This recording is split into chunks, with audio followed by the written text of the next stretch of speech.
చాలా రోజులైంది అప్డేట్స్ ఇచ్చి. దేమేకి వెళ్తున్నా, మా అమ్మ వాళ్ళ నాన్నగారు ఊరు, బండి పూజ చేయించడానికి. రేపటి నుంచి మన ట్రిప్ స్టార్ట్ అవుతుంది కదా. నాకు సెంటిమెంట్ ట్రిప్ స్టార్ట్ అవ్వడం కాదు, ఏ వెహికల్ కొన్నా పార్వతీదేవి అమ్మవారి దగ్గర పూజ చేయించడం. ఈ ఒక్క మన రావణ్కి మాత్రమే చాలా లేట్ అయిపోయింది. ఆల్మోస్ట్ 2 months అయిపోయింది అనుకుంటా చేపియాక. ట్రిప్ ఎందుకు కూడా ఇంత లేట్గా స్టార్ట్ అవుతుంది అంటే, నేను యాక్చువల్లీ లాస్ట్ మంత్ 17th బయలుదేరాల్సింది ఉండే. బట్ మన బండి రిజిస్ట్రేషన్ అయ్యి ఆర్సీ ఇంకా రాలేదు. ఇక నిన్న పర్సనల్గా వెళ్ళి ఆర్టీఓ ఆఫీస్లో మాట్లాడితేనే మనకు నిన్న ఈవినింగ్ ఆర్సీ ఇష్యూ చేశారు. కార్డ్స్ లేవన్నారు. సమ్ వాళ్ళ రీజన్స్ వాళ్ళకు ఉండుంటాయి. బట్ ఆల్మోస్ట్ 1 month వెయిట్ చేసి ఆర్సీ కోసం రాలేదు. ఇక కంపల్సరీ కాదు అని నేను వెళ్ళి, ఇక నేను సో ఇలా వెళ్తున్నా అని చెప్తే వాళ్ళు అప్పటికప్పుడు మనకు ఆర్సీ ప్రింట్ తీసి ఇచ్చారు. ఈ స్ట్రెచ్ వచ్చేసి మొత్తం 16,000 kilometers అవుతుంది మనకు. నాకు తెలిసైతే ఏ మోటోవ్లాగర్ కూడా ఇలాంటి స్ట్రెచ్ చేసి ఉండడు. నేను చూసిన చాలామంది మోటోవ్లాగర్స్ నేను చూసా, ఎవరు చేయలేదు.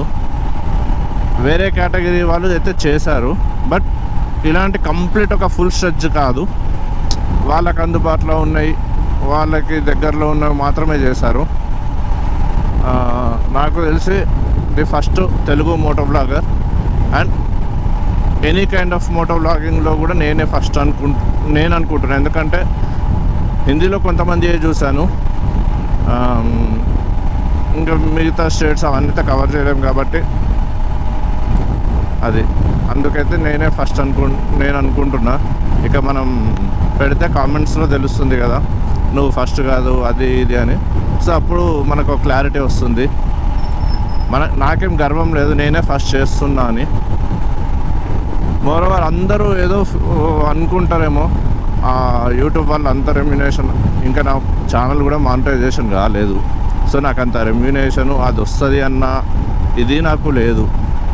యూట్యూబ్ ఛానల్ పెట్టినా పెట్టకపోయినా ఈ సెటప్స్ అన్నీ నేను తీసుకునేవాడిని, నేను ట్రిప్ వెళ్ళేవాడిని. అందుకోసమే చెప్తున్నా మళ్ళీ అందరికీ, నేను ఇవన్నీ చేసిన కాబట్టే యూట్యూబ్ ఛానల్ ఓపెన్ చేస్తాను. యూట్యూబ్ ఛానల్ కోసం మాత్రం ఇవన్నీ నేను చేయలేదు. చాలామంది ఇప్పుడు ఎవరైనా నాకు నచ్చింది నేను చేస్తున్నా అంటే, నాతో సంబంధం లేని వాళ్ళు, నా చుట్టుపక్కల ఉన్న వాళ్ళు కూడా చెప్తారు, నీకు అవసరమా ఇవన్నీ, అది ఇన్ని పైసలు ఖర్చు అవుతున్నాయి, అన్ని ఖర్చు. నాకు ఎన్ని ఖర్చు అన్నది కాదు, నాకు పీస్ కావాలి. పీస్ కావాలంటే రైడ్కి వెళ్ళాలి. సో అందుకే ఇవన్నీ. ఆ ముందు గుట్టలు మీరు చూస్తుంటే January 26th రోజు అదే గుట్ట మనం రైడ్కి చేసింది, అదే గుట్ట. తాడవై దగ్గరలోకి వచ్చేసినాం.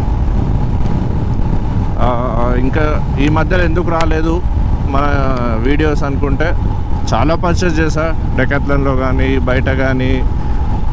నాకు ఏది చెయ్యాలి అన్నంత, ఎందుకంటే ఏది చేసినా మ్యాక్సిమం 5 minutes కంటే ఎక్కువ ఉండేది కాదు. ఆ 5 minutes నేను మళ్ళీ ఒక 4-5 వీడియోలు క్లమ్స్ చేసి పెట్టడం.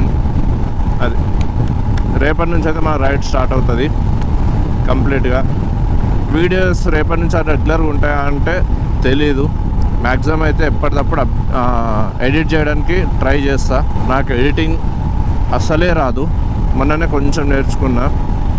ఇక్కడ వేరే ఫ్రెండ్స్కి కూడా చెప్తున్నా, మేబీ గూగుల్ డ్రైవ్లో పెడితే వాళ్ళు డౌన్లోడ్ చేసుకుని ఎడిట్ చేయడమా, దాన్ని ఎలా చేయాలన్నది ప్లాన్ చేయాలి. ఇక యాక్చువల్ మా నియర్ బై ఒక మోటోవ్లాగర్ ఉండే, తనకు నేను ఇన్స్టాలో కూడా పిన్ చేసా, మేబీ ఏమన్నా సజెషన్ చెప్పగలుగుతాడేమో అని. ఇక తను ఫుల్ బిజీ అనుకుంటా, నాట్ ఈవెన్ రిప్లై. నంబర్ కూడా పంపించాను నేను, మీరు ఫ్రీ ఉంటే కాల్ చేయండి అని. నాకు తెలిసి తనైతే ఇప్పుడు ఏ రైడ్లో లేడు, బట్ ఫోన్ కూడా రాలేదు. అది మినిమం ఉంటుంది ఎవరైనా, అది లైట్ తీసుకోవాల్సిందే. ఇది ఫేమస్ హనుమాన్ టెంపుల్. ఇక్కడ తాడవై చుట్టుపక్కల మొత్తం శబరమ్మ జాతర అంటే చాలా ఫేమస్. శబరిమాత కూడా ఇదే అమ్మవారి గుడి. చిన్నప్పుడు అయితే దేమే నుంచి ఇక్కడికి నడుచుకుంటూ కూడా వచ్చేవాళ్ళం జాతర కోసం. దేమే నుంచి తాడవైకి 5 kilometers డిస్టెన్స్ ఉంటుంది. ఏర్పడేది కాదు, ఎందుకంటే ఏ వయసులో ముచ్చట ఆ వయసులో అన్నట్టు అలా.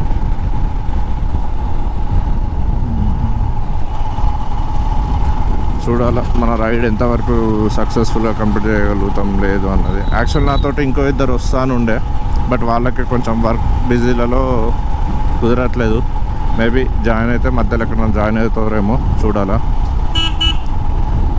స్ట్రైట్ వెళ్తే నిజాం సాగర్, మనం ఇటు తీసుకోవాలా దానికి.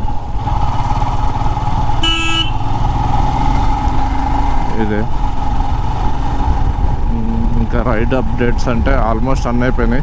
మేబీ ఇవాళ చేస్తే ఒక వ్లాగ్ చేస్తా, ఏమేమి కొన్నా అన్నది ఒకటి కంప్లీట్గా, రైడ్కి ఏం తీసుకెళ్తున్నా అన్నది ఇంకొకటి. యాక్చువల్ మన రావణ్ కూడా ఏం ఎక్స్ట్రా ఫిట్టింగ్స్ చేయించిన అన్నది కూడా ఈ రెండిట్లలోనే పెట్టేస్తా. మీకు కూడా చాలా ఎక్స్ట్రా ఫిట్టింగ్స్ చేయించేస్తా కంప్లీట్గా, ఇంకేం అవసరం లేకుండా. ఎందుకంటే సోలో వెళ్తున్నా, ఎక్కడ ఉంటాం, సడన్గా బండికి ఏమైనా ప్రాబ్లం వస్తుంది, లేదు అది ఆ రోజు పెట్టించుకుంటే బాగుండు అన్నది లేకుండా కంప్లీట్గా కావాల్సింది అన్నీ పెట్టించేసా. ఒక్క టాప్ బాక్స్ మాత్రం పెట్టలేదు, అది చూస్తా ముందు. బెంగళూరులో ప్లాన్ చేద్దామని అనుకుంటున్నా, మరి ఎంతవరకు సక్సెస్ అవుతుందో చూడాలి టాప్ బాక్స్ అనేది. అంతకుముందు టాప్ బాక్స్ తప్ప రిమైనింగ్ కంప్లీట్గా ఫిట్టింగ్ అయిపోయిండు. ఒక్కనే సోలో కాబట్టి ఇప్పుడు వాళ్ళ సెట్ చేస్తే తెలుస్తుంది, ఆ లగేజ్ మొత్తం సెట్ చేస్తే అవుతుందా, మనకు ప్యానర్స్లో వీటిలో ఫినిష్ అయిపోతుందా లేదా చూసి దాన్ని బట్టి ప్లాన్ చేయాలా. వచ్చేసాం దేమకైతే, ఏ కొత్తాబాద్ అంటారు, దేమకి ఒక 1 కిలోమీటర్ ఉంటుంది అంతే. ఎదురుగా కనిపిస్తున్న స్కూల్లో నేను ఒక 1 ఇయర్ చదువుకున్నా, గవర్నమెంట్ హై స్కూల్. నా 4th స్టాండర్డ్ చదివిన ఇందులో నేను. ఇది గవర్నమెంట్ హై స్కూల్, చాలా పెద్దది. ఒక 4th స్టాండర్డ్ మాత్రమే చదివాను నేను ఇందులో. నా స్టడీస్ వచ్చేసి డిఫరెంట్ ప్లేసెస్లో డిఫరెంట్గా అయిపోయింది. ఇక్కడ ఈ ఏరియాలో మొత్తం సంక్రాంతి వస్తే కైట్స్ ఎగరేయడం, ఊరు వాళ్ళందరం ఇక్కడే అసెంబ్లీ చేయడం చాలా బాగుంటుండే. ఇది బస్ స్టాండ్, దేమే బస్ స్టాండ్.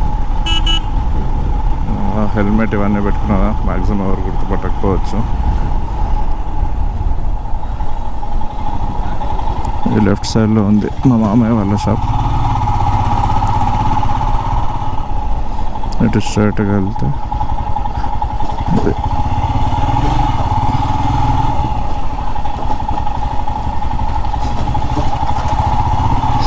అందరు చూసి ఎవరు ఇది అవుతున్నారు. అదే పార్వతీదేవి గుడి.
బ్యాక్ టు కమారెడ్డి వెళ్ళి లగేజ్ అవన్నీ సెట్ చేసుకొని టెస్ట్ చేయాలి, ఇందులో వస్తున్నాయా, సరిపోతున్నాయా లేదా ఏంటి అన్నది.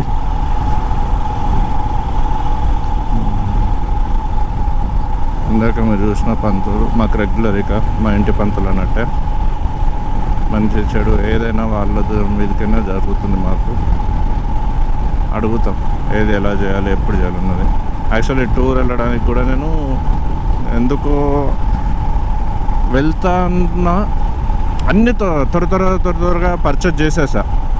బైక్ కానివ్వండి, ప్యానర్స్ కానివ్వండి, ఇంకా A to Z అన్నీ తీసేసుకున్నా. ల్యాపీ మ్యాక్బుక్ కానీ అన్నీ తీసుకున్నా. ఇక రేపు వెళ్దాం, కుదరలే, డిలే, నెక్స్ట్ వీక్ డిలే. అస్సలు కుదరాలి. ఇక నేను కూడా మొండిగా ఫిక్స్ అయిపోయినా రేపు వెళ్ళిపోవాలి కన్ఫర్మ్ అన్నది. ఒకసారి యాక్చువల్లీ నిన్న 15కే వెళ్ళాలి, బట్ మళ్ళీ మా వాళ్ళందరూ మంగళవారం కదా అవసరమా అంటే వెంబటే పంతులకు ఫోన్ చేస్తారు. పంతులు ఇలా అనుకుంటున్నా ఎప్పుడు వెళ్ళాలి ఏంది, ఓకే రేపు ఈ టైంకి, రేపు ఎప్పుడు మళ్ళీ రేపు ఈ టైంకి, ఓకే రైట్. రేపు మార్నింగ్ 11 to 11:30 మధ్యలో నా ప్రయాణం మొదలవుతుంది. ఎక్కడికి అన్నది రేపటి నుంచి చెప్తుంటా. నా యూట్యూబ్ ఛానల్ వచ్చేసి ఆర్పి మోటోవ్లాగర్, అందరికి తెలిసిందే. దీంట్లో అప్డేట్స్ లేట్ అవ్వచ్చు, బట్ నా ఇన్స్టాలో మాత్రం అస్సలు లేట్ అవ్వదు. రాకేష్ పబ్బా 24 అస్సలు అంటే అస్సలు లేట్ అవ్వదు. డైలీ ఒక స్టోరీ, ఒక రీల్ కంపల్సరీ. ఎక్కడున్నా అది ఏంటి రీల్స్ అంటే ఏదో నేను డ్యాన్సులు చేస్తూ అవి చాలా తక్కువ ఉంటాయి. నేను ఎక్కడికి వెళ్తున్నా, ఆ ప్లేస్ యొక్క ప్రాముఖ్యత ఏంటి, ఎందుకు ఆ ప్లేస్ అంత ఫేమస్ అయింది, ఆ చుట్టుపక్కల చూడాల్సిన ఏంటి, ఇవన్నీ నేను కంపల్సరీ ఇన్స్టాలో చెప్తూ ఉంటాను ఎప్పటికప్పుడు. ఇప్పుడైతే ప్రజెంట్ అంతే, ఇక ఇంటికి వెళ్ళాక కలుసుకుందాం. బాయ్.